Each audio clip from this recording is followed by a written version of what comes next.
Aha ni muri studio ya GRGB abadukurikirana mwese mu buhinga bw'imihora yose ni GRGB TV. Vuga amajambo agera hiyo hose, ivyo bintu nibiki bimeze gute ya ariko no munsi nkabafise ivyishimo byuko ndagufise ngaha kugira ngo ugo runtu ntabari gonyene ndakubazaho na jewe ndarumenye.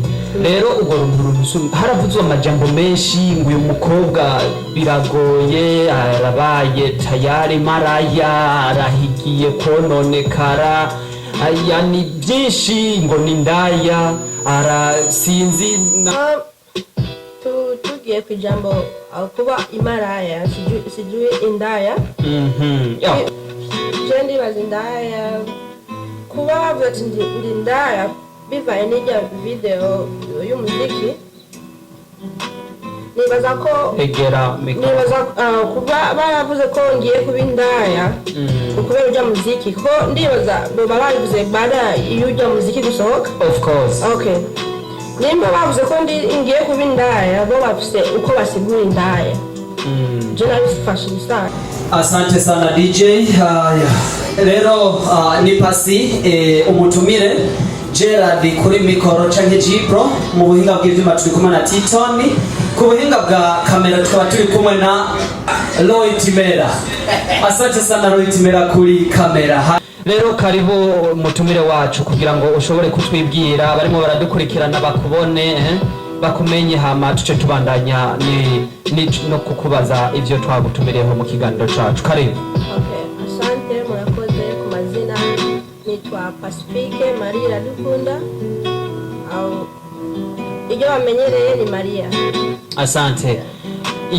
Mwamaze kumwumva umutumire wacu yitwa Pacifique DJ. Muhe akantu ko kumwakira Pasi imisegonda 2. Akantu ko kumwakira k'imisegonda 2 hanyuma tuce tugenda n'ibibazo bikurikira.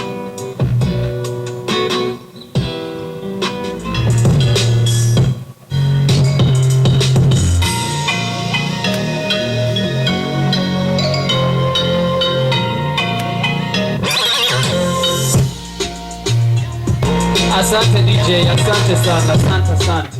Yeah, thank you so much DJ. Urakoze cyane. Kukadiho keza cyane. Karibu Pasi muri GRGB studio, aha niho rero duherereye. Karibu cyane, karibu. Twaguhaye kaze wicara uruhuke washitse ningaha. Pasi, ikibazo cyanje cya mbere shatse kukubaza mpereye ku ngo byo guhera ko muri kino gihugu ca Amerika, imbere yuko tukubaza ubuzima ingene ubayeho dushaka tumenye ushitse wowe igihe washika ni ikihe kintu cakubereye gishasha kimera nk'ikigukanze, yani kiri kushitua paka ukashituka? So kujya gusa ndibaza buri muntu wese agishitse hano hari bimwe bivaye n'uko twari tubayeho muri Afrika, bivaye naho umuntu wese yaje hano ava. Birahari nk'icyambere bavuga ururimi, shaka biravuga ababanyi, shaka gatatu navuga nk'ubusafiri. So birumvikana kabisa. Naje tutagiye kure ico ndumva naje caranshikiye. So murumva yuko iyo umuntu agiye ahantu hashasha dufate akagenda ahantu bavuga ururimi rutandukanye n'ubwo yavukiyemwo, abanza kuhura n'ibibazo by'ururimi, agahura n'ibibazo byo kugira ababanyi, kumenyana n'ababanyi, ndetse hakabaho n'ibibazo by'ubusafiri hususane nko muri kano karere ka Michiga n'ahantu hakanye cyane. Burya wowe igihe washika imbeho umunsi wa mbere uyumva yo ngaha y'amasino y'amaneje wabyumvise gute?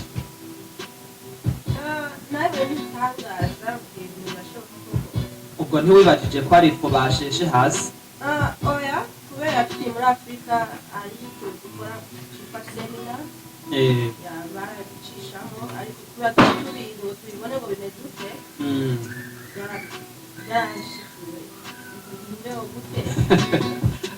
nilikuwa nadhani labda tofauti na semina kwa wale ambao hawapewi semina hawawezi kufikiria kwamba labda ni unga. Sawa basi.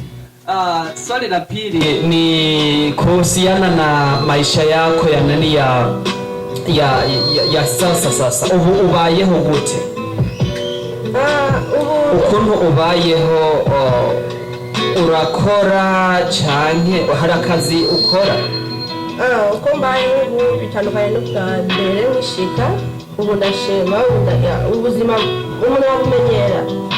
Ndakora akazi ya ahantu hose kuhaba ni uguhaso no kurondera ubuzima. Murumva yuko nta na hamwe uzobaho ngo ujye usinziriye, bisaba gukora. Ya hose ni akazi kugira ngo umuntu abeho, nkuko muri Afrika turiyo twararima. Pasi rero urakoze cyane muri ino ntango ya mbere y'ibibazo tukubajije by'ingeno bayeho. Kumbore nihagira ibindi bibazo biza badaye turaza kubigera ko navyo turaza kubibaza. Hanyuma nashaka kukubaza rero gatoya mu ndirimbo ya Freestyle Muwiri hariho indirimbo ya Freestyle Muwiri DJ ubura yindonderera hafi ngaho kugira ngo ndaza kuyigusaba uyinshyiriremo. Iyo ndirimbo ndayibonye vraiment ni indirimbo yanyoheye cyane gose. Indirimbo novuga ko ari indirimbo vraiment nayibonye nk'igitangaza kuri jewe, kandi wowe nk'umurundi vraiment abantu b'abarundi iyo babonekanye mu bintu by'ama video baravuga amajambo menshi. Kumbare navyo turaza kubigerako, ibyo bibazo turaza kubigerako kuko haravuzwe ibyo bitwa uruntu amajambo menshi, ibintu byinshi aho naca hose nkavuga nti Yesu ibi bintu nibiki byari bitangaje. Kumbure turaza kubigerako mugabo nashaka nkubaze ijya ndirimbo ukuntu mwakontaktanye na Freestyle Muwiri kugira ngo mushobore gukora mushobore gufashanya gukora kijya kintu kijya ndirimbo ijya video kabisa imeze yakaka kujya byarigenze gute? Twahuriye ahantu mu rubanza wari umwaka uheze 2019 nturenze. Rwari urubanza rw'abakobwa babiri bagize engage. Yaraje arambona turaganira arambaza ati je ndafise umuziki ndi kubonera umuntu yaboneka mu video ndi gutegura gusohora, ubona gute wamfasha byogenda gute? Ndabwira usanzwe uri n'umurundi mugenzi wanje gute nto supportinga. Bavuga je nta kibazo. Yatwahuye muri izo nzira twahuriye mu rubanza rw'abantu. Asante. So none yabimenyeshejwe niki ko ico gikorwa kimufasha mu hari ukuntu mwaba mwarigeze kuvugana before yaho canke yabikubajije ari mwaragerageza kurondeza yumve ko kumbure wona mwemerera? Ico kibazo numva cyo barice ciwe ico kibazo question mark ico tuzakiganiraho nawe ubundi munsi nibishika. Uwo munsi wari umunsi wa mbere kuva nshite Marekani mbonanye nawe, sinzi kuriwe ko yari amaze kumbona hantu. Okay, none wewe amaze kubigusaba warambwiye uti of course je ndashobora kugufasha kubera uri umurundi mugenzanje, kugusupport ni lazima.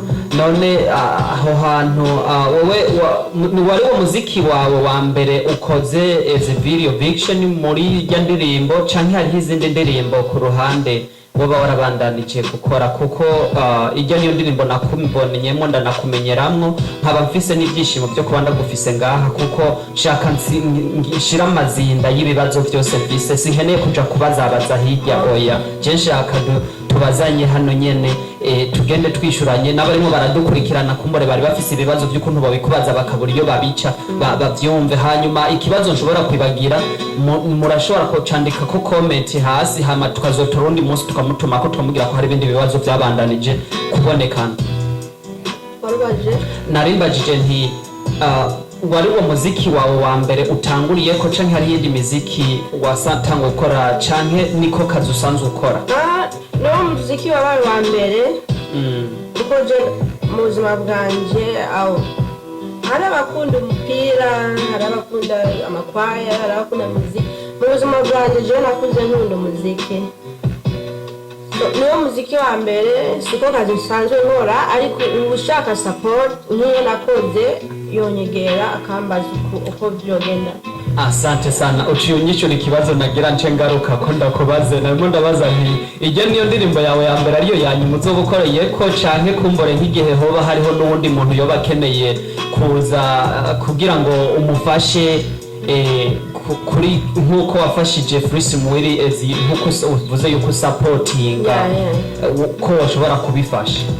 Nishobora kuko niyo nzira yanje gusupportinga abajene nkanje. Wow. Subscribing aho hantu yemwe murahamba aho hantu mutere thumbs up kajya kantu k'igikumu kagutya uwo muntu niwe wa mbere numvise kweri actually pass niba ari pass nyene nukuri Imana iguhezagire kuri ico kintu abarundi numwe n'ikimanyu biyumvira ikintu cyo kuvuga ngo barimo barasupporting ibintu by'imiziki ni kubatahura uko nyene kuko uwo wese atahura ibintu nuko yabifashe ntabwo wotereka umuntu kuvuga nabi bafise uburenganzira bwo kuvuga icyo cyose ariko wowe ubwawe niwe uvuze ati ni igiki ndiko ndakora.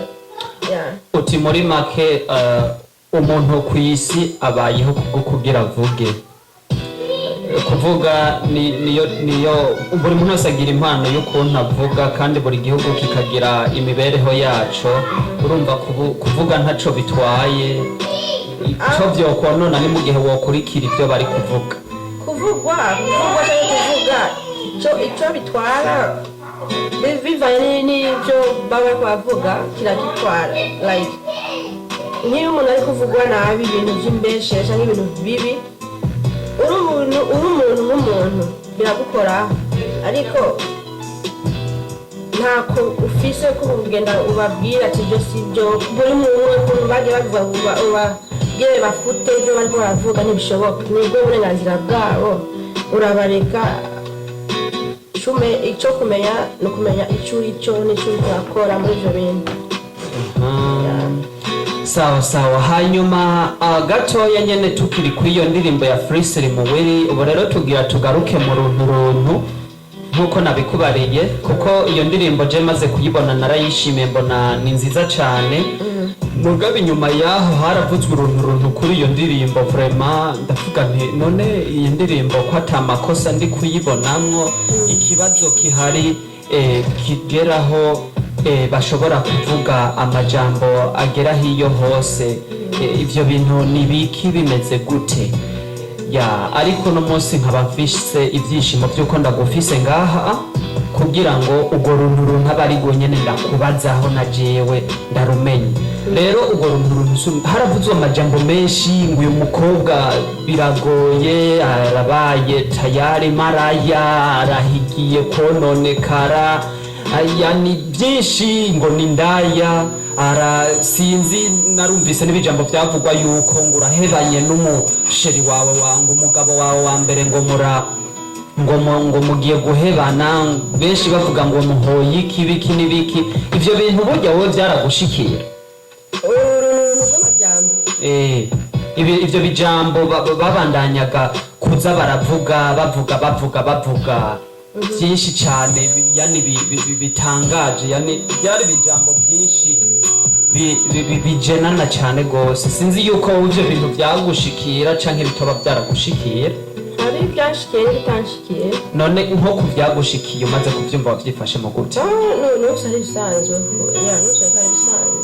harageze naho bavuga yuko ngo wewe ingeso ugiye kujamwo ari mbi kumbure bashoje naribajije nti kumbure ivyo bijambo barimo barabivuga kubwo kubera wagiye gufasha uwo kumbure ujya Freeze Muwiri mu ijya ndirimbo ye bamaze kubona mu acuvuga ati uyu muntu agiye mu nzira mbi tayari cyo niko nagifashe kuko mu mico y'abarundi bavuga yuko umwana w'umukobwa yagiye mu bintu by'imiziki abagiye gufata abagiye mu ngeso mbi do please kuja muri kwaya banezererwa nuko bobona ari muri kwaye mugabo mu miziki bakavuga ati no iyi miziki ni ngeso mbi ubugiyemwo sinzi rero aho hantu ico kintu message nk'iyo je kuko maze kumva yarantacinze numva kwa kweli kiliniuma kiliniumiza sana moyoni niliposikia nikasema basi kama ni hivyo kila Murundi anatakiwa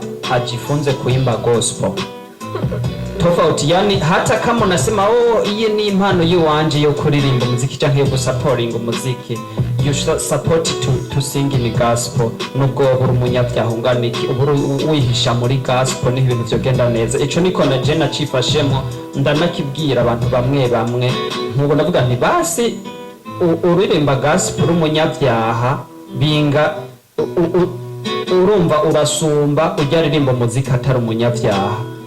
Rero kuba umuntu ari mu muziki si icyaha. Sinzi rero ibyo bintu maze bimushike ko nawe ico kintu ukuntu wacifashemo ko bitaba byaraguciye intege zo gusubira kuvuga uti no je sinshobora gusupportinga again.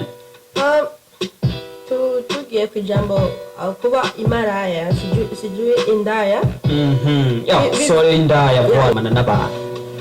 Je ndibaza indaya kuba bavuga ati ndi indaya bivaye n'ijya video y'umuziki.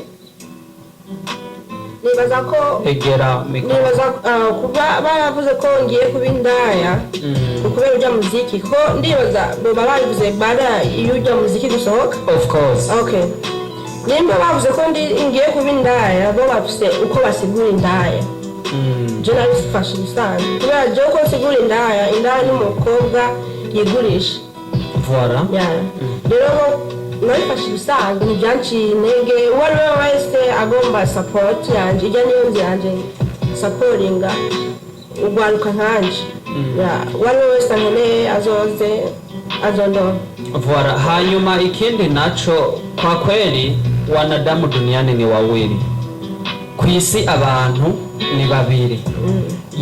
Umunsi uri izina nari ku kazi ngiye muri break room gufata pause mbona ndimo nda browsinga gatoya kanje gutya kuri Facebook mbona ifoto iteye isoni igomba gusa n'iyiwawe ariko sinapinza attention cyane kuyishiraho amajambo menshi mugabo comment zayo kuntu nazibonye n'ingene yacitamba ku ma WhatsApp y'abantu bamwe ku ma status navuze ni ohoho basi biragoye. Rero iyo foto byo yaragushikiriye?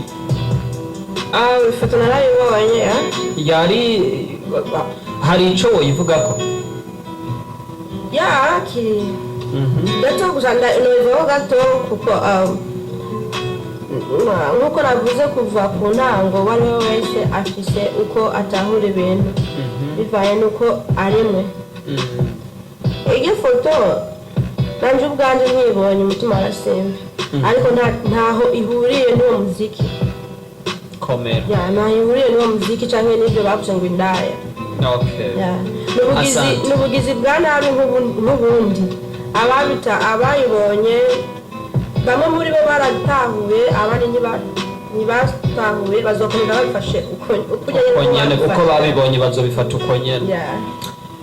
So murumva yuko muri make dufate nk'iyo dufata akaroro ari gushobora niba ijya foto yoba yari yiwawe sindabizi nk'igihe uvuga uti ijya foto kweri icompa nkamenya umuntu yakoze ububi nka burya je twokwiruka vraiment hari ico wobifatamo wobikorako dufate ku muntu yo yakugiriye nabi akagukorera ibintu nk'abirya ukavuga uti jiwe umuntu ukamumenya niba ijya foto yari yiwawe kabisa ho yari yiwawe cyo kuba ari iwanje byo nivyo yari iwanje nanje narayibonye ariko ntabwo ndi muri wa mugwi wo kwifotora nk'umuntu kubayibonye bamwe muri bo ndazi ko batahuye ko atari byo nakoze ntari muri wa mugwi wo kuvuga ati ndasabye wo kuba batumwe n'umuntu ati ifoto ndungikira. Bisigura ko ijya foto ukuntu yasohoce bishobora kuba ari nk'ubugizi bwa nabi nk'ubundi niko navuga. Asante. So none ikibazo rero nari nshatse kuvuga dufate uramenya uwo muntu rero yagiye gukora amafuti nkajya kuri ijya foto agakora ibintu nkabijya wokora iki? icambere ni ndamumenye ushobora kumuharira ukamubabarira canke ukabimugirira imbabazi canke uwo mwitwarira kumumenya ko ndamuzi kumumenya ko ndamuzi n'abariyiza aho ari hose kandi afise n'impamvu yabikoze jewe ntazi urabyumva ariko ntacyo yahimbye mu buzima bwanje bari banzi uko meze bazokomerezaho bakuzi ukuri